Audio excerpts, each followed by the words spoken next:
Bien, em, quedamos entonces ayer en que eh,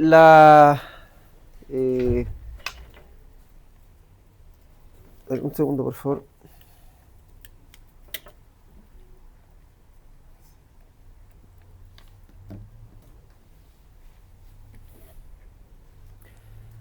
Quedamos entonces que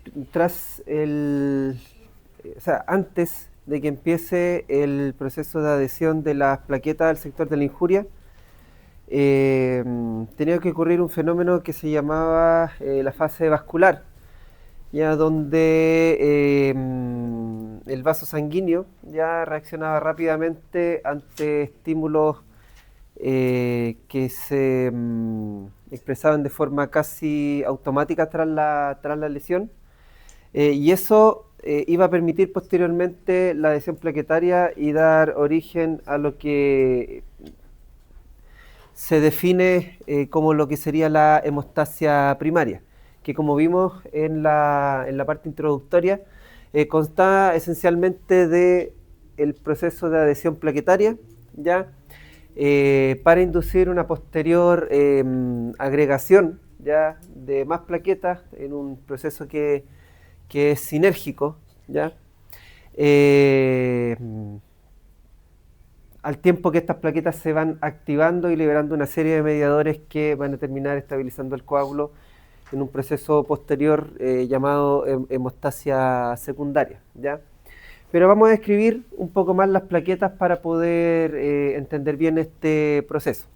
Ya hemos hablado de que estos son fragmentos celulares, ya que son bastante pequeños, que corresponden a una fracción del citoplasma de una célula precursora llamada megacariocito. Se estima que tienen aproximadamente entre 1 y 3 micrómetros de diámetro, eh, y tienen un número bastante grande circulando en el torrente sanguíneo. Ya hemos visto anteriormente fotografías de algunos frotis donde podíamos haber visto a la plaqueta, ¿ya? A diferencia de otras células sanguíneas, tienen una vida corta, o sea, una vida media bastante corta. Se estima que podrían vivir entre 9 y 12 días, y al igual que los eritrocitos, la destrucción o el retiro del torrente sanguíneo se va a ir dando siempre por el vaso, ¿ya? Ahora, estas moléculas eh, expresan una serie también de proteínas, de mediadores, que van a permitir ir ensamblando un poco este proceso. Y entre los más relevantes tenemos estos que están en esta tabla. Ya primero expresan glucocálix, ya, eh, que son un tipo de glucoproteína plaquetaria, ya, que van a ser, o sea, que van a formar parte del contexto del tapón que se está formando. Es importante tener en cuenta que también cuentan con membrana plasmática, ya no olvidar que esto es un tipo celular, ya muy distinto a las que han estudiado hasta ahora, pero son una célula. Por lo tanto, al tener membrana plasmática van a tener fosfolípidos, y al tener fosfolípidos estos tienen carga negativa. Y nosotros ya vimos ayer el efecto que tenía la carga negativa en las membranas de la célula. Entonces, así podemos ir entendiendo que esto es una molécula que se va a ir modificando en la medida que el proceso vaya avanzando, ¿ya? Eh, y como dice ahí, principalmente es fosfatidilcerina, que cuando se modifica, ya cuando cambia su posición, cuando se externaliza, va a tener una función procoagulante, ¿ya? Tiene una serie de canales o sistemas tubulares que van a favorecer el proceso al inicio, ya uno que se reconoce como sistema canalicular abierto, que son varias vesículas y canales que conectan el citoplasma con la superficie, ¿ya? Ya hemos hablado hasta ahora de que la plaqueta tiene muchos gránulos preformados y tiene muchas moléculas que están listas para llegar y salir, ¿ya?, en forma súbita, para poder activar estos procesos. Hay uno bien específico que se llama el sistema tubular lento, ya que derivan del retículo endoplasmático y son los que principalmente almacenan calcio y también van a liberar este calcio durante la activación plaquetaria. Y otros tipos de gránulos que se llaman los gránulos alfa, ¿ya? Que son los más numerosos, pero en lugar de tener iones como el calcio, estos gránulos van a tener proteínas. Proteínas como el fibrinógeno, fibronectina, inmunoglobulina. Fibrinógeno, el mismo que posteriormente va a pasar a ser fibrina y formar un coágulo estable. Y por otra parte va a tener muchas proteínas como el factor von Willebrand, que ya lo hemos mencionado, que acelera el proceso de agregación plaquetaria, y otros como el factor 5, 12, 13 y el factor plaquetario 4, que ya vamos a ir viendo qué función van a tener. En general participan en los procesos de adhesión y en la hemostasia en general. Y por último tienen los gránulos delta, ¿ya? Que muchas veces aparecen en los esquemas como gránulos densos. Y estos gránulos densos también van a ser ricos en calcio y en otras moléculas que tienen funciones bien específicas como el ADP, serotonina y algunos otros organelos que quedaron desde el megacariocito.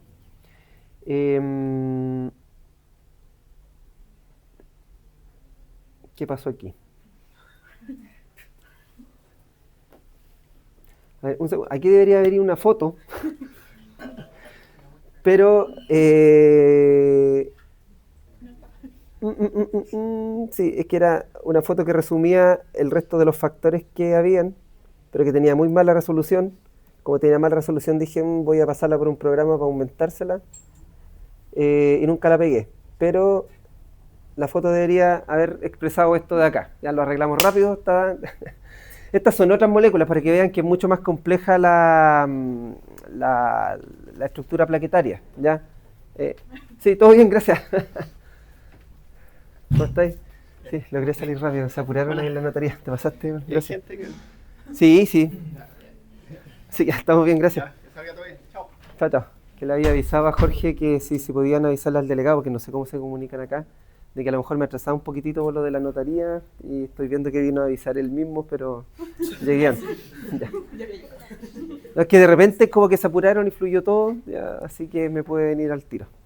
Ya, como les decía, es más compleja, además de los gránulos que ya vimos. Fíjense que la plaqueta tiene muchos factores de crecimiento, ¿ya? Que logra expresar.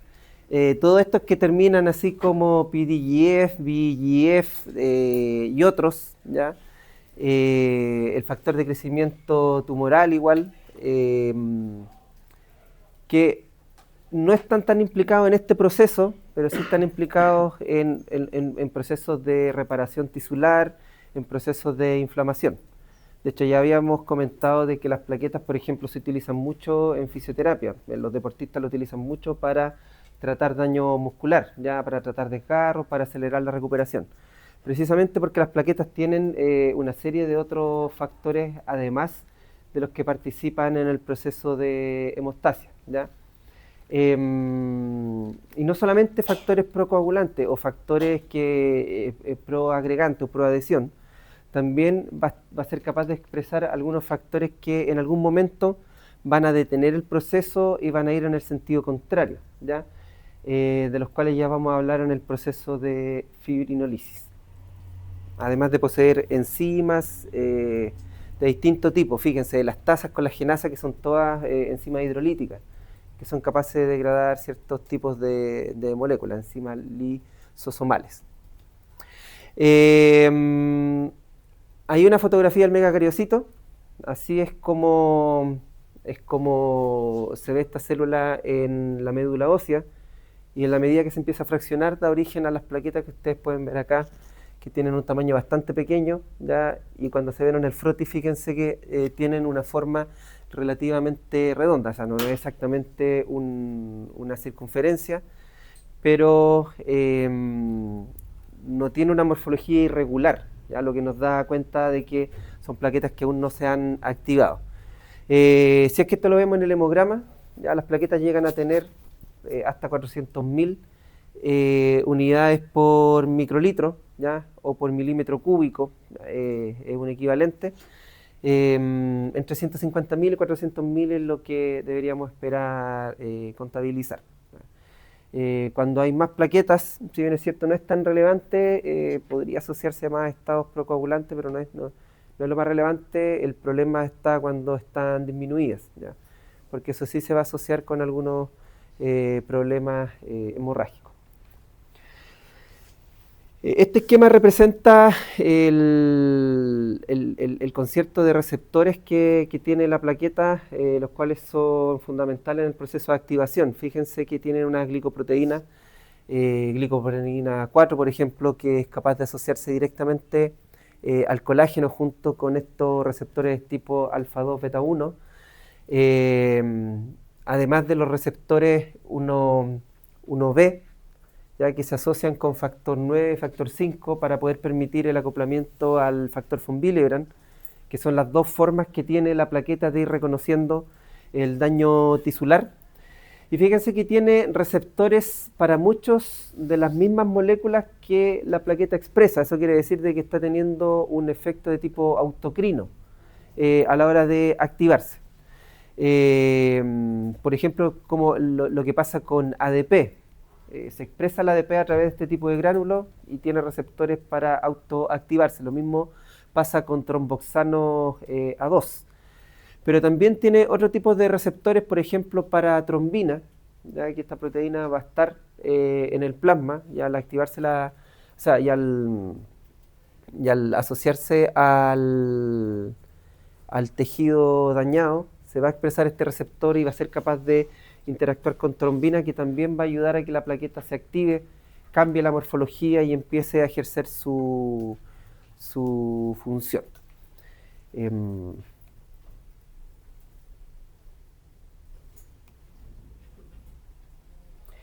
Y entonces así vamos a ir describiendo ya más en detalle el proceso de hemostasia primaria, ya conociendo bien a la plaqueta. En general nosotros vamos a ver que en la hemostasia primaria ocurren, el proceso que va transitando la plaqueta ocurre en 4 grandes etapas. En el lado de allá del esquema se trata de representar lo que está acá descrito. Primero, un proceso de adhesión de las plaquetas del que ya hemos hablado por los receptores que vimos recientemente, ocurriendo la serie de interacciones que ya mencionamos. La plaqueta va a entrar en un proceso de activación. Habiéndose activado, aquí esto está representado después de la adhesión, pasa a activarse.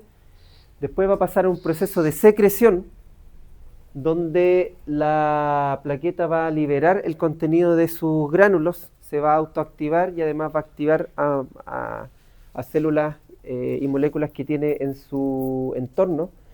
Cabe mencionar también que el proceso de activación no es solamente un proceso intracelular. Esto implica un cambio morfológico en la plaqueta. Deja de ser regular como la vimos en el frotis de la diapositiva anterior y pasa a ser una célula más bien estrellada, muy irregular, pero con la capacidad de interactuar con su entorno, tanto con los tejidos como con otras plaquetas, para inducir finalmente el proceso de agregación que está representado acá en este dibujo, donde las plaquetas se asocian entre sí, produciendo puentes con una proteína que está implicada en la cascada de la coagulación posteriormente, que es el fibrinógeno. Pero ojo que aquí no es que se está activando el fibrinógeno simplemente actúa como puente para permitir la agregación entre distintas plaquetas. Viendo un poquitito el proceso más en detalle, en el proceso de adhesión plaquetaria ya hablamos que son importantes las glicoproteínas 1B y el factor von Willebrand, las que van a permitir la unión al tejido dañado, lo que se va a adicionar a la interacción que ya hay con el colágeno mediante las glicoproteínas 1 y 2A. En el proceso de cambio de forma, o este proceso de activación, pasan de ser, y se describe así, discos lisos a tener una morfología tipo erizo de mar, ¿ya? Con muchas prolongaciones. Eso funcionalmente va a tener un efecto en incrementar la afinidad que tiene por los receptores, o sea, de sus receptores por el fibrinógeno, y va a permitir la translocación de los fosfolípidos que sabemos que tienen carga negativa. Y al translocarse van a poder permitir interactuar con el calcio. Esta sería una representación de cómo sería este cambio morfológico en la plaqueta, producto de este proceso de activación. Bueno, ahí aparecen los receptores de los que ya comentamos, pero atención acá porque hay un receptor que es capaz de interactuar con el fibrinógeno. Solamente interactuar, no activarlo. Ya hay que ser precisos con eso. Ya este otro esquema representa algo similar. La plaqueta no interactuando con el endotelio. Recuerden que cuando se está expresando óxido nitroso y la prostaglandina I, no hay interacción, pero en estas zonas donde ya está expuesto el colágeno y factores tisulares, sí se va a producir la interacción, activación y la agregación con otras plaquetas a través de fibrinógeno, ¿ya? Y autoactivándose ya, a sí misma y a la célula del entorno mediante tromboxano y ADP. No sé por qué puse tantas imágenes de lo mismo, parece que no me decidí cuál dejar al final. Déjeme ver si es que esta muestra algo adicional, parece que no, exactamente lo mismo, pero esta imagen sí me gustó porque es un buen resumen de todo lo que está expresando en la superficie de la plaqueta. Muchos receptores, ya, además del fibrinógeno y de las moléculas que ya mencionamos, para otras moléculas también, y es capaz de expresar fibrinógeno, fibronectina, trombos, espondina, además de factor 5, factor 8, que nosotros ya vimos que estaba asociado a factor von Willebrand, y las moléculas que nosotros ya mencionamos. Los pasos siguientes en las reacciones de liberación, que está desencadenada por la trombina del plasma, ya lo mencionamos, y entre las exocitosis que son relevantes, la del tromboxano, probablemente el inductor más potente que hay para la agregación plaquetaria, y finalmente termina en el proceso de agregación, mediada por fibrinógeno, y finalmente estabilizada por la trombina en lo que sería el proceso de hemostasia secundaria. ¿Caballero? ¿El fibrinógeno aparece en el plasma o es secreción de la ambas. ¿Ya? O sea, la plaqueta es capaz de secretar fibrinógeno, pero el fibrinógeno también está circulando como proteína plasmática, ¿ya? Recordar que es un simógeno, por lo tanto es una proteína que está ahí, pero que no va a tener ningún efecto hasta que venga a ser activada. Ahora la hemostasia secundaria, el objetivo que tiene, ya habiéndose producido el proceso que ya describimos, es transformar este simógeno, el fibrinógeno, en una proteína que sea insoluble, porque la propiedad que tiene el fibrinógeno que es soluble, por lo tanto puede estar en el plasma sin ningún problema, pero al pasar a ser fibrina va a pasar a ser una molécula que es insoluble, y al ser insoluble va a quedar en la zona donde se está produciendo este fenómeno, y va a ser capaz de polimerizar posteriormente para formar un tapón estable, que ese es el gran propósito, ¿ya? Esto es lo que nosotros llamamos ya formalmente el proceso de coagulación, que no es más que un conjunto de reacciones, ya de activaciones proteicas sucesivas, que van a permitir lo que les estaba mencionando recién, ya poder producir un polímero estable de fibrina. Y en las reacciones sucesivas que se van dando, esencialmente son estos los componentes que nosotros vamos a ir reconociendo siempre. Ya una enzima, que va a ser las que aparecen siempre descritas en los esquemas como las proteínas activadas, un sustrato, que va a ser una proenzima, ¿ya? O un simógeno, esos son los nombres que se le dan, y que van a ser capaces de activar a su sustrato, que normalmente es el siguiente paso en la cascada de coagulación que se produce, y eventualmente, no siempre, pero eventualmente podría haber un cofactor implicado en el proceso. eh, eh, normalmente calcio, ¿ya? En las cascadas de la coagulación en los modelos que estudiamos, ¿ya? Y el más relevante, porque de hecho el calcio es uno de los factores que se controla en las pruebas in vitro de coagulación, ¿ya? El activador que permite iniciar el proceso y empezar a hacer las mediciones que se hacen en laboratorio. Si bien es cierto, hay una serie de proteínas que son importantes, pero estas vendrían a ser las proteínas claves del proceso.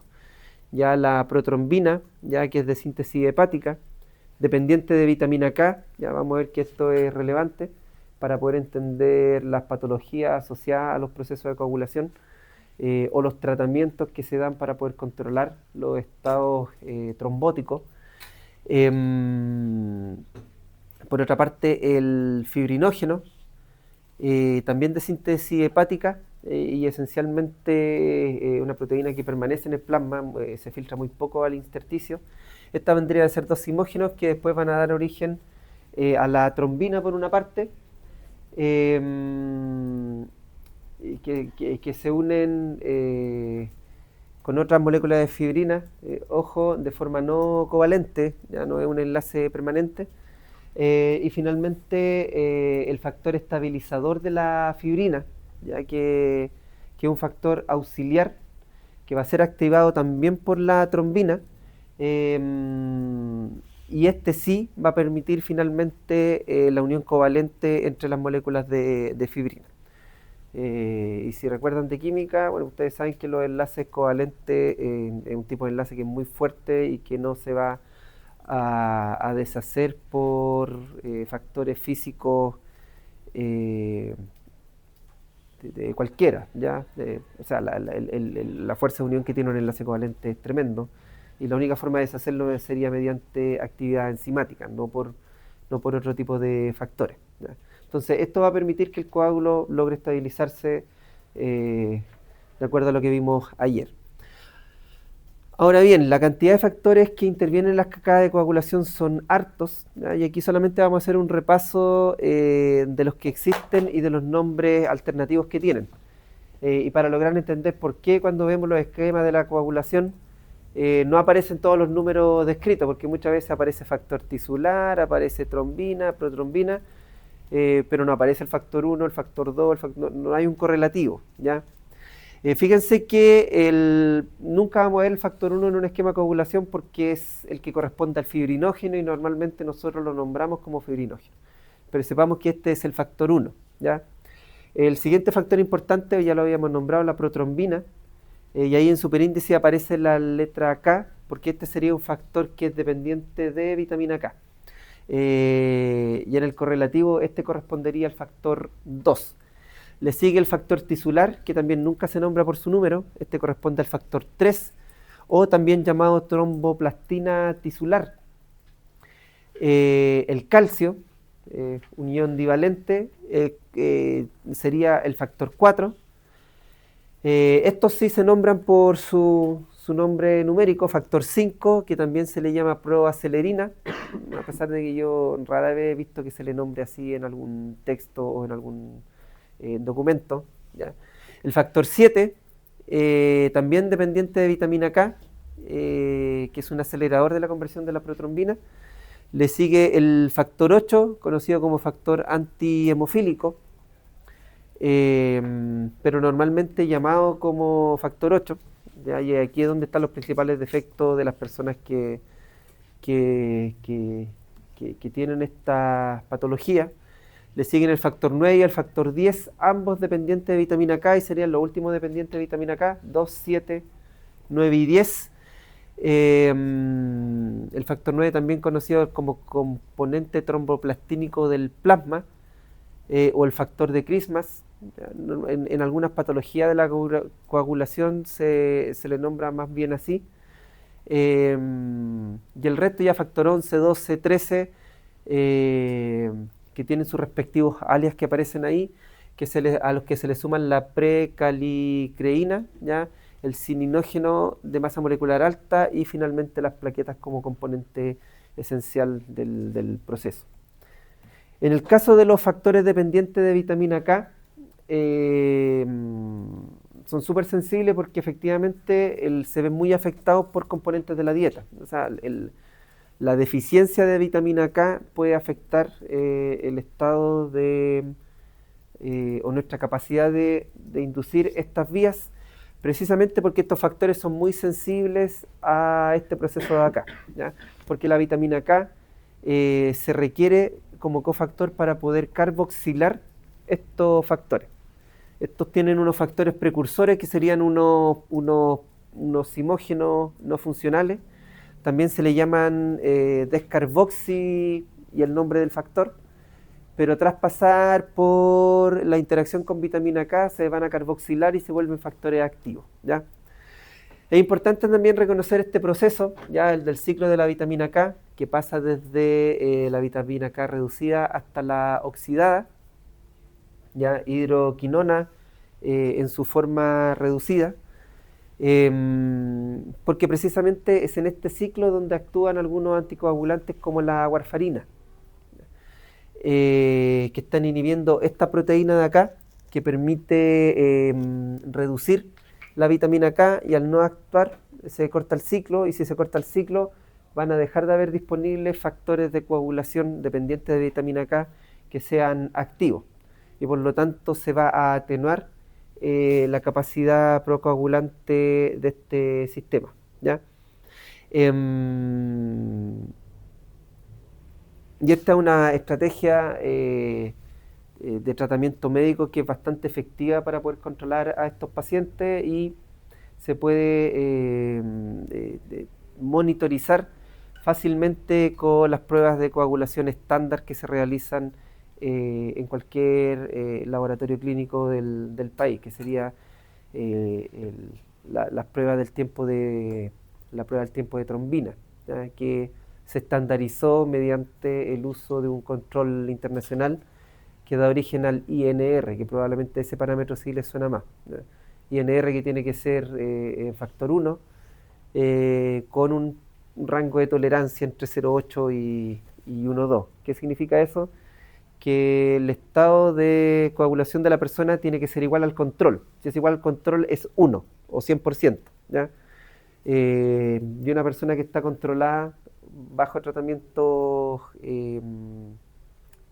anticoagulante, su capacidad de coagular debería estar entre un 80% y un 120%, entre 0,8 y 1,2. Ahí se tiene que mover, ¿ya? Y cuando están fuera de rango, lo que se va controlando es esto, y va a ir modulando este proceso en particular de forma de ir ajustando el ritmo con el que es capaz de coagular esa persona. Por eso que es tan relevante reconocer estos factores.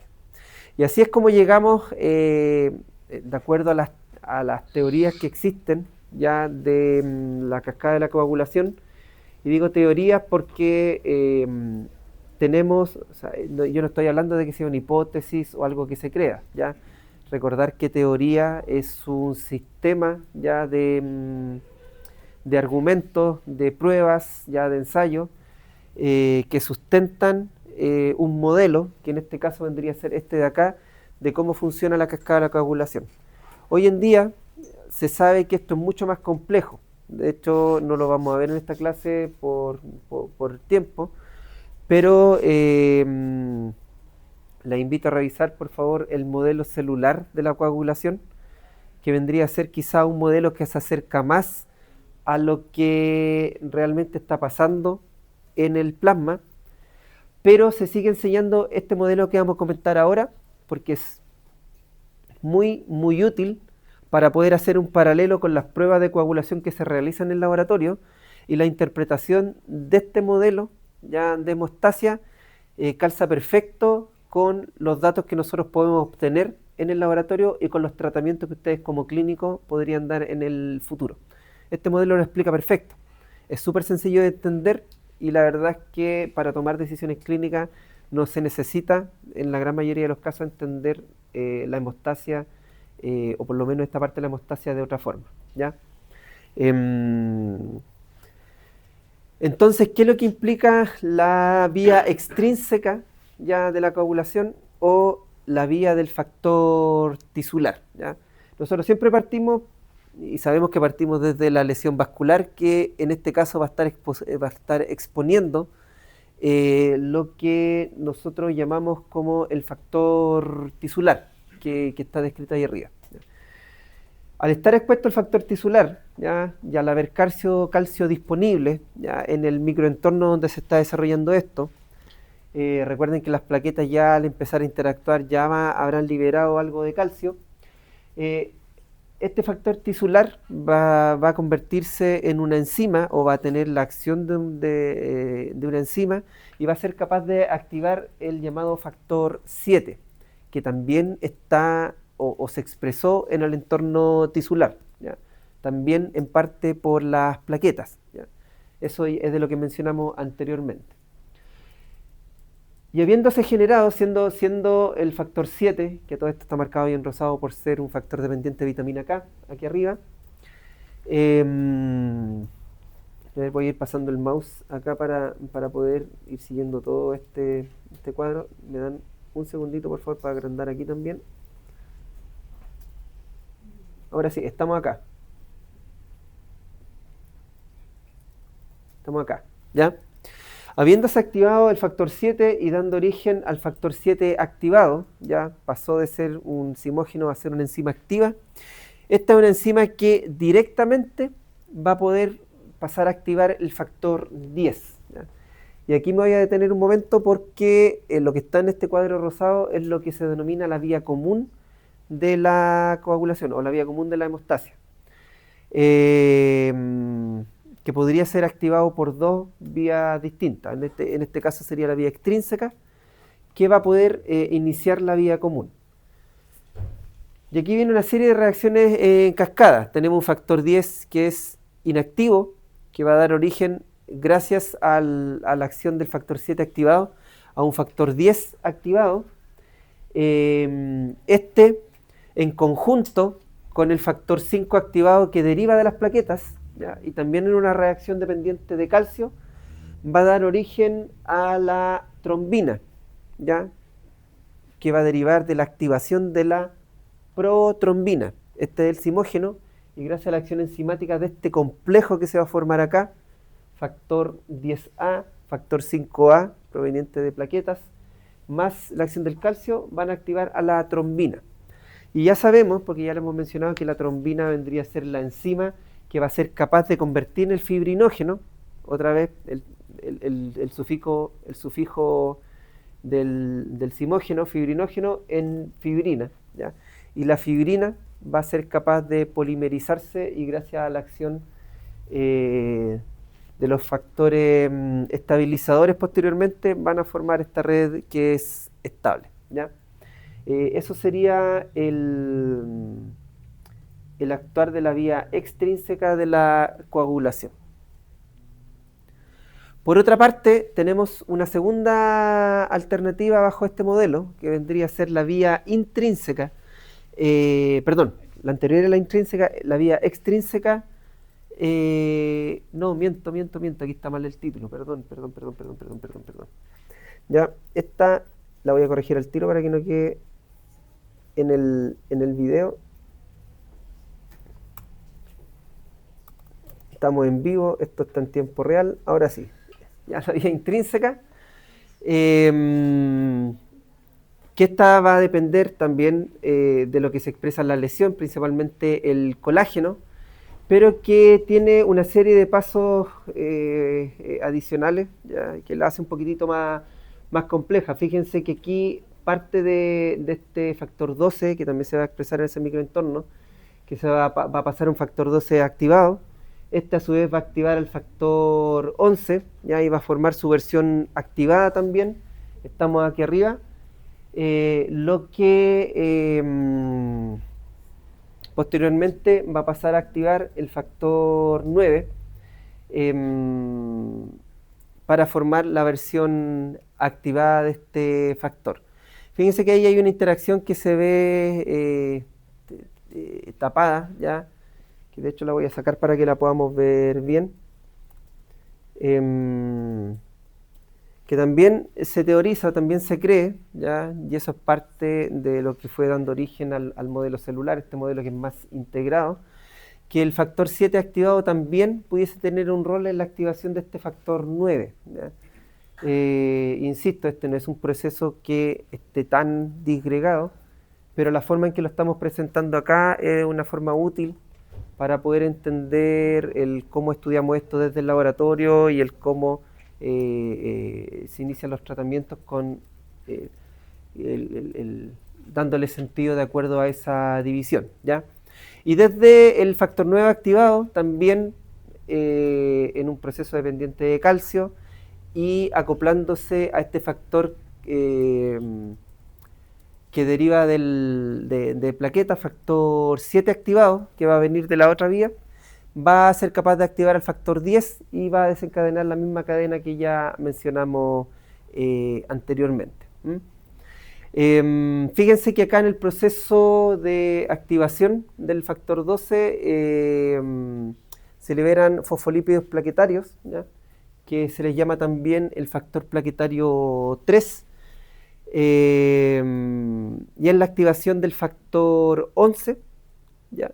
Se requieren otras moléculas que mencionamos en la lista de esa tabla grande que vimos anteriormente, como es el cininógeno de alto peso molecular y la precalicreína, ¿ya? Que son cofactores que tienen que estar presentes ya en el entorno celular para que esto se pueda llevar a cabo, ¿ya? Y el resto, bueno, como mencionamos, es una vía común para ambos procesos, ¿ya?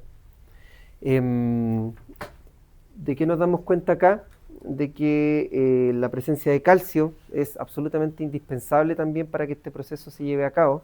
Hay muchos pasos y que están marcados acá, fíjense, aquí arriba, en la vía intrínseca, en este paso de acá, paso bisagra desde la vía, de la vía intrínseca a la vía común. Este paso de acá de la vía común, todos son procesos dependientes de calcio, por lo tanto, si hay deficiencias también en este factor, el proceso completo se va a ver comprometido. Pero también tenemos que entender el cómo se va inhibiendo esta vía, ¿ya? Aquí también está representada de otra forma la cascada de la coagulación, que eso es como se ve. Pero fíjense que en distintos pasos, tanto la vía extrínseca, arriba ahí en la activación del factor 7, o en el rol que va a tener el factor 7 en la activación del factor 10, o directamente inactivando la trombina, también tenemos inhibidores, o el rol que tiene la proteína C, ya también en inhibir algunos pasos, como sería la activación del factor 8 o la activación del factor 5. Y que son expresados por los mismos tipos celulares que están participando, ya varios de estos son expresados por las plaquetas, algunos son expresados por el endotelio, pero para que se vaya generando un equilibrio, aquí la clave está en que estos factores van a tener una tasa de liberación que es diametralmente distinta a los factores que la activan. Los factores activadores tienen esta capacidad de estar en gránulos preformados y liberarse de forma súbita, ya casi instantánea en los procesos de activación. Sin embargo, los factores inhibidores son factores que se van a ir procesando y que se van a ir liberando lentamente en la medida que el proceso va avanzando. Pero va a llegar un punto donde estos factores van a acumularse en concentraciones suficientes para poder contrarrestar el efecto activador y en algún momento volverlo a la homeostasis, ¿ya? De volver a lo que sería un estado normal. Los principales inactivadores o inhibidores del proceso los vamos a mencionar ahora. El primero es la antitrombina, que podría ser el principal o el que tiene el rol más potente, más relevante de todos los inactivadores. Y como habíamos mencionado anteriormente, va a inhibir principalmente la trombina directamente, así como el factor 10 activado, ¿ya? Ahora bien, en cuanto a tratamientos, ¿ya? O en cuanto a lo que nosotros observamos como práctica médica o de procedimientos médicos, entender este proceso es relevante para poder entender cómo actúa la heparina, ¿ya? Que se puede usar también como un anticoagulante y también en los procesos de toma de muestras, ya para estudios sanguíneos, la heparina también se usa mucho para poder determinar algunos analitos, ¿ya? ¿Qué es lo que hace la heparina? Es una especie de estimulador, ¿ya? Que va a actuar sinérgicamente con la antitrombina 3. ¿Ya? Esta tiene una actividad que ya es potente, pero al interactuar con heparina este efecto va a ser mucho más potente y derechamente va a inhibir la cascada de la coagulación. Y como les decía, eso se puede utilizar tanto en terapia eh, como en los procesos de toma de muestras que se envían al laboratorio. Eh, Son tres los anticoagulantes que nosotros utilizamos para poder tomar muestras del laboratorio. Por una parte está la heparina, que ya vimos cómo actuaba. Por otra parte está el EDTA y está el citrato, ¿ya? Este está actuando con potenciando la antitrombina. Los otros anticoagulantes son quelantes de calcio, ¿ya? EDTA y el citrato sódico son quelantes de calcio. Y hacer quelantes de calcio quiere decir que atrapan este ion. Y nosotros ya vimos que si no había calcio, la cascada de la coagulación se va a ver afectada en varias de las vías que vimos que eran capaces de activarse. Otro de los sistemas inhibidores potentes son las proteínas C y proteína S. Ya la proteína C es una serin-proteasa también dependiente de vitamina K. En el caso de la proteína S es un inactivador directo de factor 5 y de factor 7. Como dice ahí, desarmando los complejos protrombinasa, ¿ya? Aquí hay un esquema o una representación de cómo se cree que estos factores actúan. Ya fíjense que aquí la trombina estaría actuando sobre su receptor y la proteína C también actuando sobre su receptor. Habiéndose unido estas dos proteínas, lo que van a hacer es formar un complejo que va a dar origen a una proteína C activa, ¿ya? Y estando libre la proteína S, estas dos van a formar un complejo que van a ir a inhibir estas vías que están representadas en la parte superior del esquema. Y de esta forma, evidentemente, inactivando la cascada también de la coagulación y permitiendo la vuelta a la homeostasis. Estos factores todos van actuando en conjunto, no es que uno actúe primero que el otro o que hay uno que vaya a reemplazar a otro, son distintos sistemas que se van activando en la medida que pasa el tiempo para ir volviendo atrás. Otros factores que se reconocen, el inhibidor de la vía del factor tisular, el TFPI, que como dice su nombre, lo que va a hacer es acoplarse a este complejo factor tisular factor 7 activado, que es el complejo que da origen a la vía extrínseca, pero se ha visto también que puede inhibir de forma directa el factor 10 activado. Y por último, la trombomodulina, ¿ya? Que es un receptor endotelial que se va a unir a la trombina y al no haber trombina no va a haber conversión del fibrinógeno. También dando estas propiedades antitrombóticas, ¿ya? Entonces aquí un resumen de lo que vimos anteriormente, pero ya en el contexto del proceso de fibrinolisis. Esto vendría a ser el paso final ya y definitivo del proceso de homeostasis, así como se formó un coágulo estabilizado por fibrina. Para poder desarmarlo tiene que hidrolizarse la fibrina y este es el rol que tiene esta etapa del proceso, ¿ya? Hay una proteína en el plasma que se llama el plasminógeno, ¿ya? Que como bien dice su nombre es un simógeno, no está activo, pero cuando este se va a activar va a producir la plasmina y la plasmina directamente es una enzima que es capaz de hidrolizar los puentes que se generaron entre moléculas de fibrina, desarmando así el coágulo. Ahora, ¿quién va a activar al plasminógeno? Bueno, son factores que se van que se van secretando, ya existe el activador del plasminógeno tisular, que es esta molécula que se llama TPA, eh, que lentamente se va a ir liberando desde el endotelio, ¿ya? Y en la medida que se va acumulando va a ir afectando también este proceso de hemostasia en el sentido contrario, ¿ya? Esto va a ocurrir cuando ya se haya detenido la hemorragia, cuando ya se empiecen a reparar los tejidos. No es que haya un sensor ya de este proceso, sino simplemente se regula por la tasa de liberación de estas moléculas. Pero esto ya fisiológicamente está perfectamente calibrado.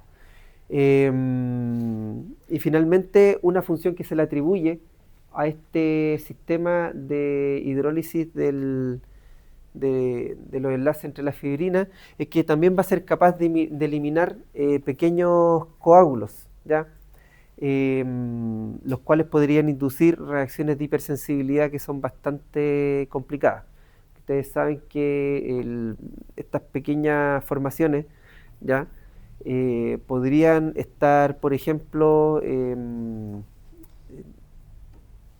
quedando atrapadas en espacios intercelulares e induciendo respuestas inmunes que podrían ser no deseadas, ¿ya? Entonces ahí el rol de estos sistemas es relevante.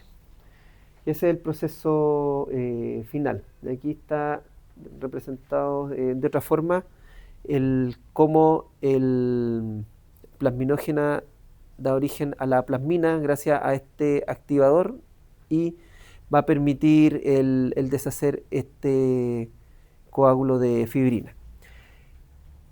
Cuando se hidroliza la fibrina, ya hidrolizar es que se divide, ya no es que simplemente se separa la molécula de fibrina, sino que directamente la proteína de la fibrina se desarma, va a formar distintos péptidos, ¿ya? Pero hay uno que es particularmente relevante y que tenemos que reconocer, que es el dímero D, que dentro de los aminoácidos que conforman van a haber unos dipéptidos que van a quedar como residuos.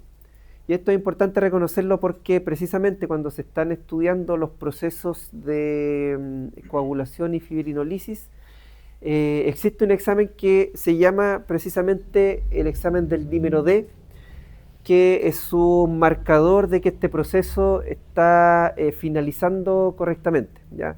Y también podría ser parte de la canasta de determinaciones que podrían ayudar a describir un proceso de alteración de la hemostasia, junto con las pruebas de los tiempos de trombina, que evalúa la vía extrínseca, el tiempo de protrombina parcial activada, que va a dar cuenta de la PTT, que va a dar cuenta de la vía intrínseca. Como mencionamos ayer, el tiempo de sangría, que nos va a dar cuenta de la hemostasia primaria, y el dímero D, de que se está llevando correctamente a cabo el paso de fibrinolisis, ¿ya? De aquí deriva el conocimiento que tenemos respecto de cómo estudiar este proceso. Y eso sería ya el proceso de hemostasia en su conjunto. Nos quedan 5 minutos, aprovechemos no, en realidad nos queda un poquito más, así que si es que hay consultas, dudas, comentarios, algo que quieran que volvamos a conversar, es el momento para poder hacerlo. Señorita. Sobre las clases, hay tablas que tienen como harto contenido de moléculas. ¿Y qué hay que enfocarse más a eso? En las moléculas principales, ya, porque por ejemplo, como les decía, ya, estas tablas, esa o esta de acá, lo que dan cuenta de los mismos factores que están formando parte del otro proceso, ¿ya? ¿Cómo hay que organizar esto? Ya de acuerdo al modelo que nosotros revisamos de las vías, ¿ya? ¿Cuáles son los factores que forman parte de la vía extrínseca? ¿Cuáles son los factores que forman parte de la vía intrínseca? ¿Ya? ¿Cuáles son los factores que forman la vía común y cómo estos se organizan? ¿Mm? Eso es como lo relevante, ¿ya? Y hay otras tablas que, por ejemplo, esta de acá, que describen en forma ordenada y que les queda un poco de guía para poder estudiar, pero que relata lo mismo que les fui comentando cuando fuimos describiendo el cuadro, ¿ya? Ahí va con un poco más de detalle. Eso, yo ahora les voy a compartir todas las presentaciones.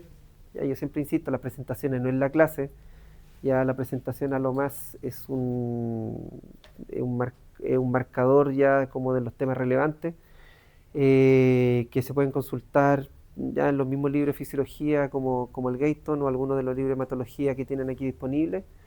Ayer un compañero me mencionó de un resumen que vio de la Universidad Católica, era de la Católica, ¿cierto?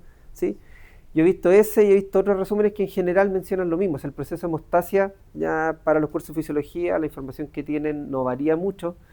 Así que si tienen, yo tengo uno aquí disponible que no es de una universidad chilena. A lo mejor me podría compartir ese caballero como para revisarlo y dejarlo asociado a esta clase, pero como les digo, no, de los apuntes que existen para universitarios, para cursos de fisiología, en general la información que está es la misma, ya no varía, ya porque esto no es un tema que se ha modificado tanto con el tiempo, por lo menos desde esta perspectiva, ¿ya? Evidentemente, si es que se vuelven hematólogos, esto se va a complicar bastante más, ¿ya? Pero eso ya desde el punto de vista de las patologías toma otra perspectiva. ¿Mm? Pero para poder entender el proceso fisiológico ya de la hemostasia, la información en los libros que les mencioné o de los apuntes que sé que existen, que ahí el que tengo se lo voy a compartir junto con la clase, es más que suficiente, ¿ya? Por ejemplo, yo también estuve consultando el primer capítulo de un libro, que era un libro que habla sobre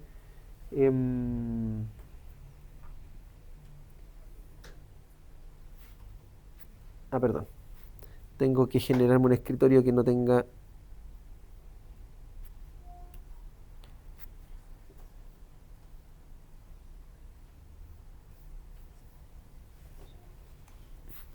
Aquí está. Ándale. Que no me acuerdo para qué lado dejé la pantalla, la segunda pantalla, parece que. Casi. Ya, este libro que yo tomé el primer capítulo en realidad, porque habla de el manejo de, mm, de procesos hemorrágicos, ¿ya? Pero el primer capítulo describe muy bien también el proceso de hemostasia desde el punto de vista de lo básico, ¿ya? Ahí van a ver que ahí están tiene imágenes bonitas que las ocupé para la clase, ¿ya? Pero se describe también de manera bastante sencilla el proceso, ¿ya? Ahí hay tablas que son mucho más descriptivas, que esta no las incorporé para esta clase, pero como les digo, este podría ser también un principio para poder complementar la clase. Todo esto yo se los voy a compartir, no se preocupen, así que no deberíamos tener problemas. Haciendo un repaso de las clases, les tengo que compartir lo de los componentes de la sangre, la primera que vimos, ¿cierto? Le seguía lo de los sistemas sanguíneos, ya que eso eran dos clases. Hoy tengo una memoria terrible. Ya, la del lunes, ¿cuál fue? Sí, otro grupo sanguíneo. Este lunes, la eritropoyesis más lo de la hemostasia, ¿ya? Así que eso, yo ahora me voy a quedar enviándoselo a Jorge Sangüesa para que él lo suba a Blackboard. Ahora, si alguien quiere que se lo comparta de inmediato, se lo puedo copiar en un pendrive y lo comparten al tiro por los medios por los que ustedes se comuniquen más rápido, pero esto de todas formas va a quedar disponible en el Blackboard para que no tengan dificultades después, ¿ya? Así que eso, quedamos hasta acá, que tengan un buen fin de semana y nos estaremos viendo en otra oportunidad.